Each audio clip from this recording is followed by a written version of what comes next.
ఒక చిన్న పట్టణంలో రాత్రి 12 గంటలకు ఒక రహస్యమైన నీడు తిరుగుతుందని అక్కడి ప్రజలు భయపడుతూ ఉండేవారు. ఆ నీరు దగ్గరికి వెళ్ళిన వారంతా మరుసటి రోజు కనిపించలని కథలు వినిపించేవి. అందుకే ఆ సమయానికి కెవరూ బయటకు రావడం లేదు. కాని రాజు అనే ఓప దానిని నమ్మకాక ఆ కథల్ని నమ్మానని నిరూపించాడాను. చెట్ల ఆకులు గాలి వీస్తూ గరగరలాడుతున్నాయి. ఒక్కసారిగా అతని ముందే పొడవైన చీకటి ఆకారం కదిలింది. రాజు వెనకడుగు వేయకుండా దాని వెంటపడ్డాడు.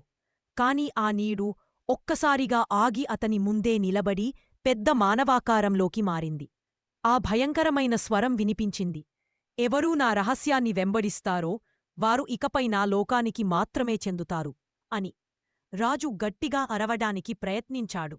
క్షణాల్లోనే ఆ నీడు అతన్ని లాక్కుని చీకటిలో కరిసిపోయింది. తరువాతి రోజు గ్రామస్థులు రాజుకోసం వెతికినా అతను కనపడలేదు. కాని రాత్రి మళ్లీ 12 గంటలకు కొత్త నీడు ఆ పట్టణంలో తిరగడం మొదలైంది. ఆ నీడు ఎవరిది తెలు